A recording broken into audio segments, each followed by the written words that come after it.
Pastors preach that heaven is far from some people, but in reality, they might not even smell heaven's gate. One pastor spat on his hand and covered his brother's face with it. The other fed his congregation with snakes, and another went as far as physically assaulting a girl by slapping her so hard that her teeth almost fell out. In this video, we will count down 10 black pastors who lost control live on stage. Our first stop is the famous preacher who taxed his congregation. 10. Marvin Sapp.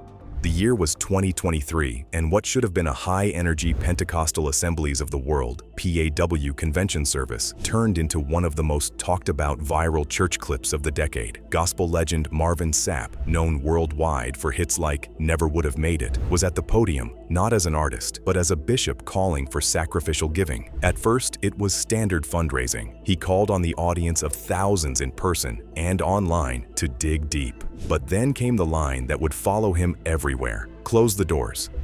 There's 1,000 of you. I said close them doors. Ushers, close the doors. Sapp instructed ushers not to let anyone leave while he raised what he declared should be a $40,000 offering. In the live stream clip, you can see heads turning as ushers move toward the exits. Some people laughed nervously, while others looked unsettled, including the other ministers.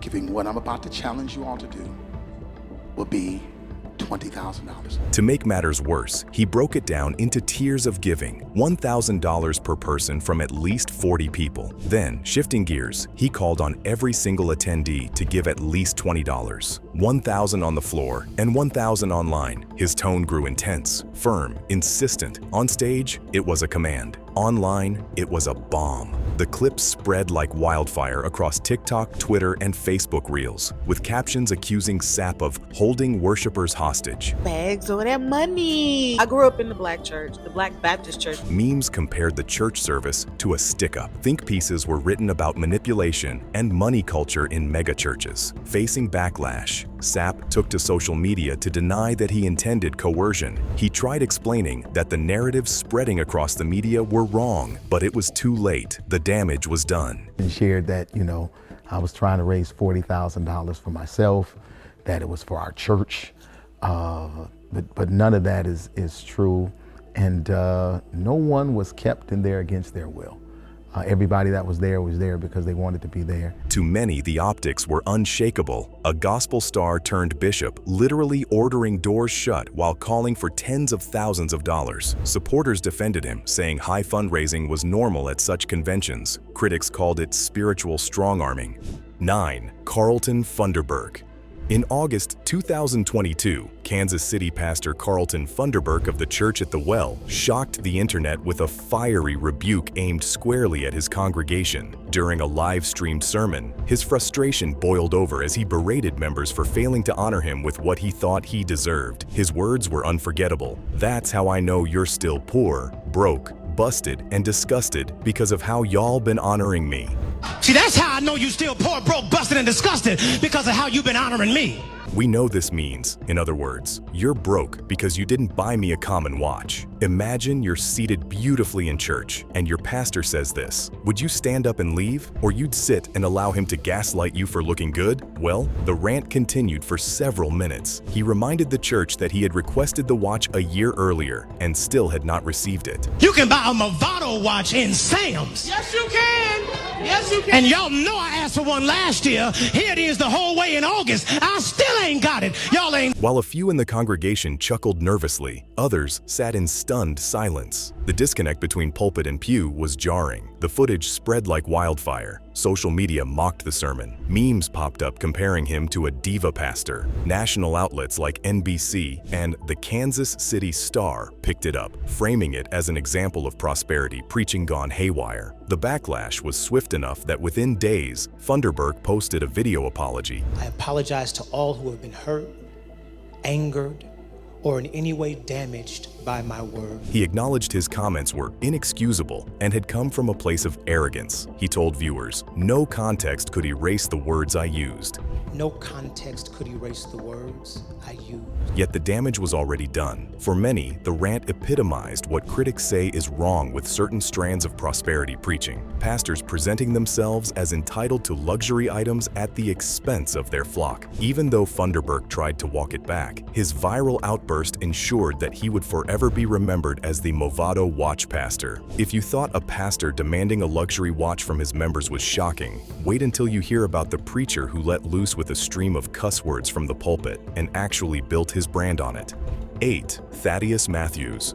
Memphis preacher Thaddeus A. Matthews, better known by his nickname, the Cussing Pastor, has made headlines for years for one simple reason. He laces his sermons with profanity, unapologetically. His rants are raw, vulgar, and fiery, often directed at critics, rival pastors, or even his own congregants. And the interesting part, I'm Thaddeus Matthews, aka the Cussing Pastor. He's never ashamed to call himself a cussing pastor. Unlike other pastors who lost control in one-off moments, Matthews made it his signature style. His defense? He claims he is simply real, and that his language connects with the street-level struggles of his community. But critics say it's nothing more than a loss of pastoral composure broadcast to the world. In one infamous live stream, Matthews unleashed a tirade so packed with expletives that it quickly circulated on Facebook and YouTube. Supporters in his comment section cheered, saying they admired his authenticity. Detractors called it blasphemous. The controversy only grew as Matthews leaned into his reputation, selling merchandise branded with his Cussing Pastor nickname. He used the outrage to grow his platform, drawing larger online audiences while alienating many traditional churchgoers. I got more preachers than you. I got more followers than you. Man. His unapologetic stance highlights the tension between pastors who see themselves as relatable truth-tellers and those who believe the pulpit should be a sacred, guarded space. Love him or hate him, Matthews demonstrates how losing control of one's language can paradoxically create even more control over the headlines. We've seen a pastor lash out for a luxury watch and another turn cursing into a calling card. But what happens when a young megachurch leader tries to act out a Bible story so literally that it disgusts millions? That takes us to number 7. If you appreciate this kind of deep dive content, take a second to like the video and subscribe. Over 99% of viewers watch without subscribing. It costs you nothing, but it helps us a ton. Thank you. Now, back to the video. 7. Mike Todd. Tulsa megachurch pastor Michael Todd of Transformation Church is known for being creative, charismatic, and highly visual in his sermons. But in January 2022, one of his illustrations went so far that it turned into a global scandal. During a sermon on trusting God, even when things look messy, Todd brought his brother on stage as a volunteer. To illustrate his point, he spat into his hand, audibly and dramatically, and smeared it across his brother's face. This was a very terrible sight to behold, and people wondered how his brother was able to withstand all of that drama, especially given the fact that it could have been so smelly. It might get nasty.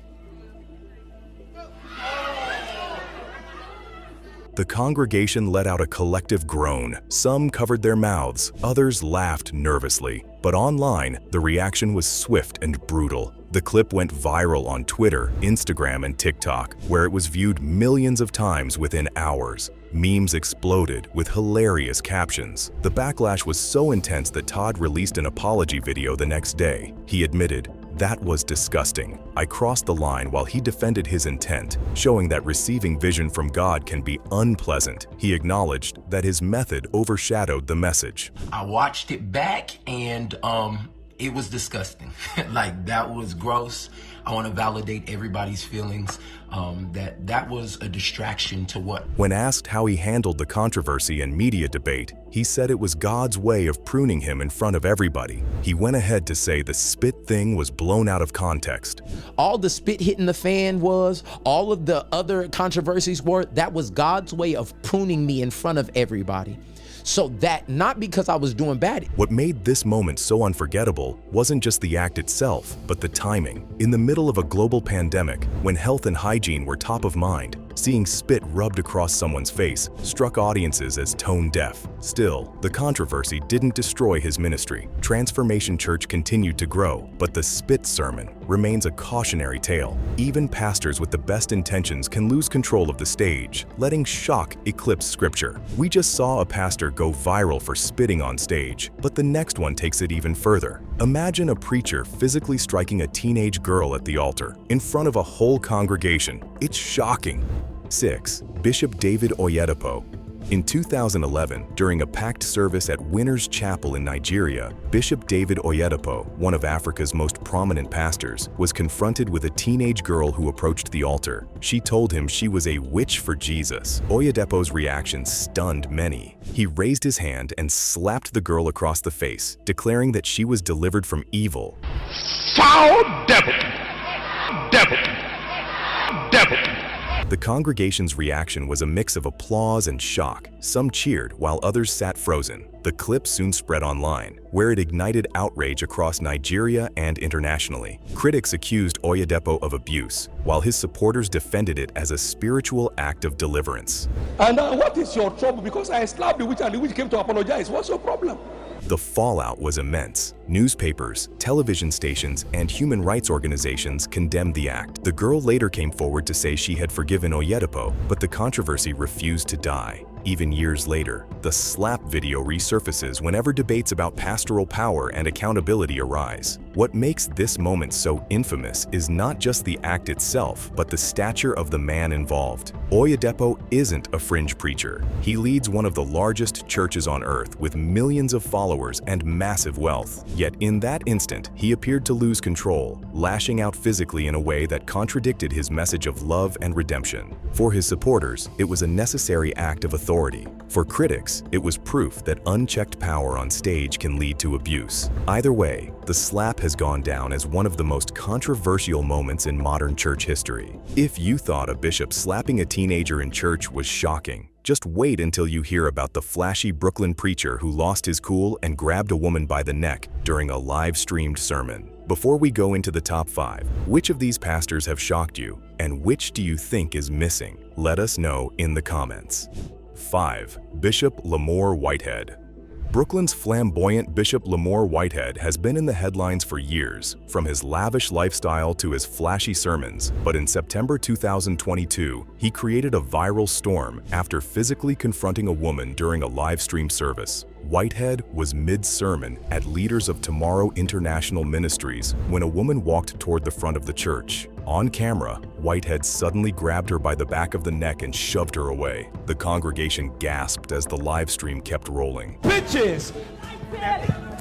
Within hours, the footage was everywhere. Twitter, TikTok, news broadcasts. Outrage poured in, with many saying the bishop had crossed a line into physical assault. Supporters argued he was only protecting his wife and child, who were seated near the front. The scandal was especially explosive because of Whitehead's past. Just weeks earlier, he had made headlines for being robbed at gunpoint mid-sermon, with thieves making off with over $1 million in jewelry. Now, instead of being the victim, he was the one accused of misconduct. Whitehead insisted he did nothing wrong and later accused the woman of disrupting his service intentionally. Still, the video showed a pastor who, in the heat of the moment, appeared to lose control of his composure and his temper in front of the entire world. The controversy didn't stop there. In 2024, Whitehead was convicted in an unrelated federal fraud case, cementing his reputation as one of the most polarizing pastors in America. But that viral grab remains one of the defining images of his ministry, a cautionary tale of how quickly authority from the pulpit can slip into violence on camera. We've seen a flashy bishop lose control in Brooklyn, but now picture a pastor in Zimbabwe pulling out a cell phone on stage and claiming he was literally calling heaven. That surreal scene is number 4.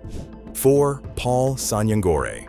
In 2017, Zimbabwean pastor Paul Sanyangore staged one of the most bizarre live moments ever caught on video. During a packed Sunday service, he walked to the altar, pulled out a cell phone, and announced to the congregation that he was speaking directly with God. As cameras rolled, Sanyangore held the phone to his ear and began relaying what he claimed were divine messages to a kneeling woman at the altar. He told her that Papa God was giving him instructions about her life. The congregation erupted in cheers, some filming with their own phones, others clapping in awe. Is this heaven? Yeah! Is it heaven? The clip spread rapidly across social media, with funny captions like, "God is on the line and heaven has reception." News outlets around the world picked it up, with many questioning whether it was a clever publicity stunt or a disturbing example of manipulation. Sanyangore defended the act, claiming it was part of a larger, prophetic demonstration. But critics said it crossed into blasphemy, turning worship into theater. In interviews, he doubled down, suggesting he really did have a hotline to heaven. What makes the moment unforgettable is how earnestly the congregation responded. Many shouted, "Amen," while others wept at what they believed was proof of divine communication. But on the internet, the laughter was deafening. Memes showed God putting Sanyangore on hold or asking him to leave a voicemail. This wasn't just a preacher losing composure. It was a pastor turning the pulpit into a stage for performance so over the top that it went viral worldwide. Whether you see it as a scam, a gimmick, or just a wild lapse in judgment, the cell phone to heaven stunt remains one of the strangest pulpit moments ever recorded. We've seen a pastor call God on the phone, but the next preacher took things in an even more dangerous direction. Imagine using a can of insecticide as holy water, spraying it directly on people's faces. That's number 3. 3. Lethabo Rabalago. In 2016, South African pastor Lethabo Rabalago stunned the world when images and video emerged of him spraying doom insecticide directly into the faces of his congregants. Rabalago, nicknamed the Prophet of Doom, claimed that the household pesticide could heal sickness and deliver people from evil spirits. The incident took place in the rural Limpopo province, inside a modest tent church. During the service, Rabalago pulled out the aerosol can, shook it, and began misting it across worshippers. Some opened their mouths to inhale the fumes. Others fell to the floor shaking, while the rest of the congregation applauded as if witnessing a miracle. Almost immediately, the video spread across South Africa and beyond. Local newspapers ran front-page stories, health officials issued warnings, and social media erupted with outrage and dark humor. Memes compared Rabalago to a pest exterminator rather than a pastor. The South African Commission for the Promotion and Protection of the Rights of Cultural, Religious, and Linguistic Communities stepped in, launching an investigation. They condemned the practice, warning that it endangered lives and had no basis in faith or medicine. Despite the backlash, Rabalago defended his actions in interviews, insisting that he had been commanded by God and that people had been healed through the spraying. He claimed that critics were persecuting him for his faith. What makes this moment so haunting is the imagery: rows of faithful congregants willingly inhaling toxic pesticide, their trust in their pastor overriding common sense. It remains one of the most disturbing examples of a preacher losing control, not in anger or language, but in judgment, blurring the line between faith and danger in the most literal sense. We've seen a pastor spray his members with insecticide, but the next two pastors went even further. One told his congregation to eat grass and drink petrol, while the other fed them snakes and even drove a car over their bodies. 2. Lesego Daniel and Penuel Manguni. South Africa has produced some of the most extreme viral church scandals, and two pastors stand out: Lesego Daniel of Rabboni Center Ministries and his protege, Penuel Manguni, often called the Snake Pastor. Their shocking demonstrations pushed the boundaries of faith and spectacle so far that government commissions had to intervene. It began with Lesego Daniel. In 2014, he instructed his congregants to eat grass outside the church grounds, claiming it would bring them closer to God. Video showed dozens crawling on all fours, chewing clumps of green blades.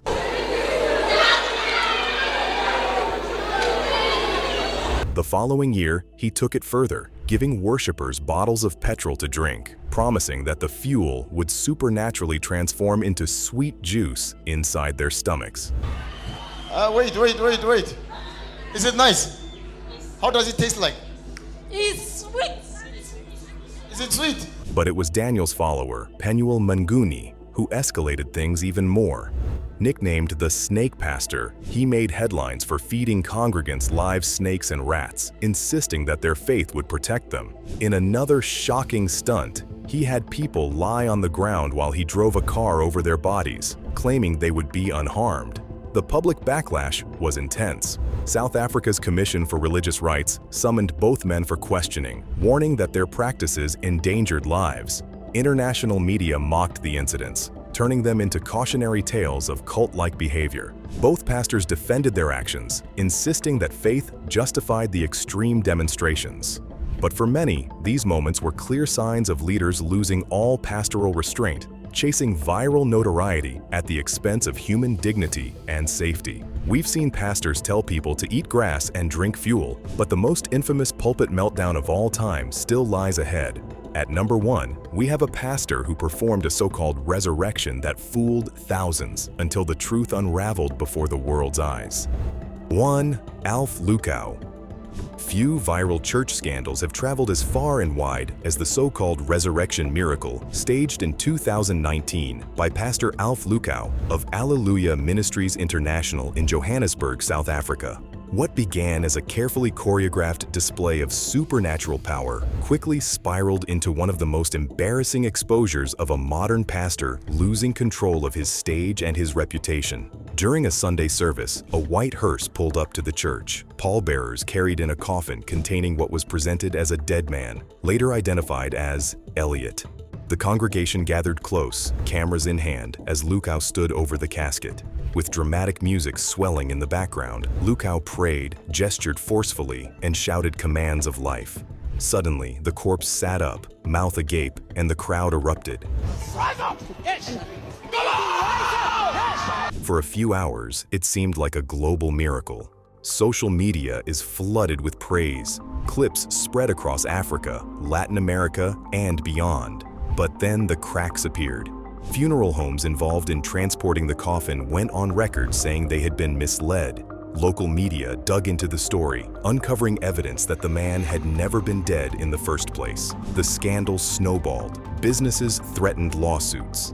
The resurrected man's own employer came forward, saying Elliot had been alive and well all along. Even Alleluia Ministries itself released statements downplaying the event, shifting responsibility away from Lukau. On the other hand, Alf Lukau was busy telling his congregation that the miracle was God's doing alone. I had no hand on what happened.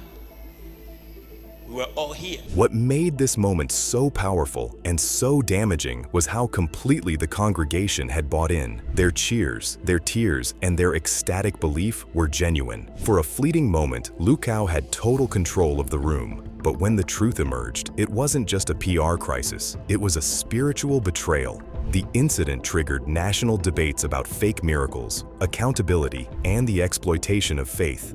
It also sparked endless memes, including the infamous Resurrection Challenge, where users mimicked popping up from coffins in parody videos. Years later, the resurrection remains one of the most infamous viral church clips in history, not because of the miracle, but because of how spectacularly it unraveled. For Pastor Alf Lukau, it was the ultimate example of losing control live on stage, with the entire world watching. We have just witnessed black pastors who lost control on stage and did unimaginable things. But what if I told you that there is another set of pastors who even did worse things? See our video on Exposed, Rich Black Pastors Who Lied About God for Power. You'll be shocked to see your favorite black pastor topping the list.